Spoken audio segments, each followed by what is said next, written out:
Okay, so just for shits and giggles, I plugged in the battery blanket just now into the power outlet of the truck.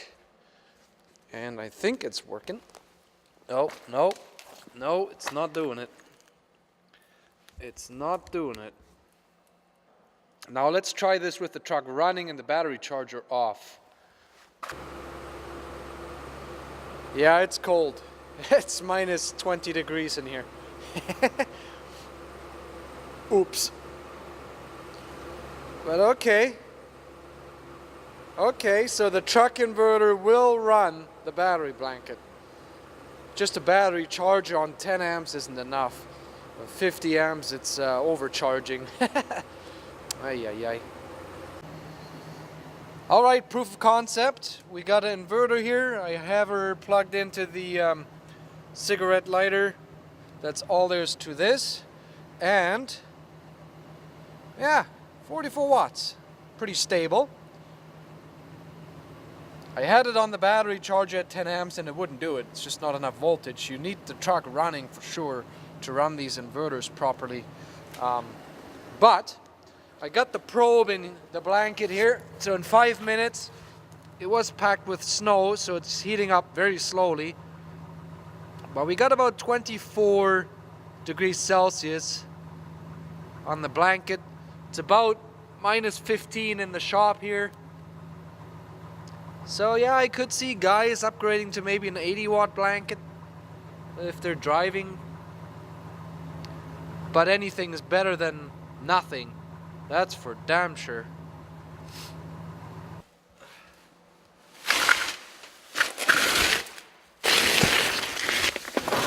Oh, I'm so glad I'm skinny. Aye. You could run the extension cord along the top of the frame. So in behind, over top, over top, over top.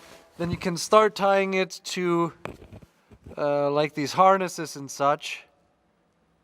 Oh my god, that zoom is so slow. Camera is so cold. Run it above the muffler, the frame. So don't tie it, don't make it super tight because the box flexes as well. So, and then you have a couple holes you could run the plug through. Okay, and then we'll have a look at this box there in a minute to see what we can do with that. This thing. If you don't have that, if you don't have the cubby holes, there's some other access points somewhere along the floor that you could most likely utilize. So you'll just have to find an entry there and route it. But let's focus on this thing. And I'm not gonna do it because I don't need it. But I'll show you how you could run the cable to the inside of the truck with that. Alright, boys and girls, Dodge Ram truck fans and hobby mutilators. So this is a good solution, I think. I think all the later Dodge Rams have this cubby hole in the side. And it's kind of handy because, well, you could remove this. Well, I'll show you. You have this, right? You could remove just this insert and keep it safe. Because otherwise you'd have to cut it. I wouldn't want to cut this one. But what you can do is you need a Torx 40 and a Torx 27. Torx 27, you'll take the screws out of here, the 4, then the lid comes off, just like in the repair manual. It just comes off, no problem. And then you have another 2 screws holding this entire assembly in. Before you touch the screws though, make sure that you soak them in a penetrating oil. Now, concerning that, I would recommend the Deep Creep, the Seafoam. This shit's awesome. And the best thing is, I'll show you. Position this here. See, the best part is if you pull the trigger fully, it does a spray, and if you go just lightly, it does a stream. So these cans are awesome. I love this stuff. And you'll need the stream to really get in there because it, you can't reach it otherwise. But get the Deep Creep. Don't fuck around with anything else. This is the best stuff. I'm a mechanic. I know what I'm doing.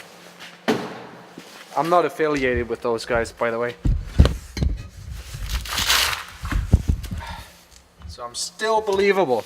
But anyways, so yeah, then you can get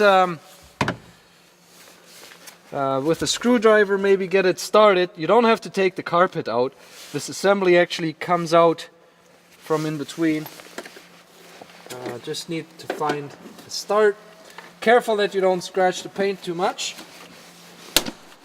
If you don't know what a Torx is, please don't even consider starting this project. Okay, take this mess out of here. Okay, maybe my bolts came out easy because I did a full undercoating on this truck. Anyways, you have the assembly out, and then you can start mutilating. Because the best way I find would be to have your extension cord with a small loop inside of here. Okay, so you can run it underneath the truck. Make sure you don't attach it to suspension components or it will rip off. And just cut a notch small enough, or big enough in this case, so that the extension cord fits in here snugly. And then silicone the hole up. I mean, there's not going to be a heck of a lot of water or stuff splashing up under here, but silicone this shut.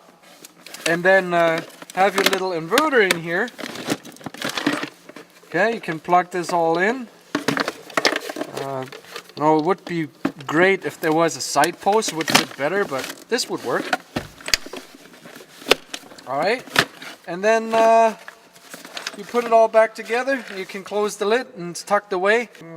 I'm not gonna do it because I don't need it yet. Other than that, yeah, truck has to be running to run the inverter. They all need at least 14 some volts, 14.2 or whatever, or else they complain. And I guess to run the inverter, well, you always have to get in the cubby hole to turn it on and turn it off. So if you get one with a remote, that would be good, but that's usually only comes with the biggest one. The bigger ones, 1000 watts. Yeah, I mean, you don't need the blanket every day anyways, so.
There.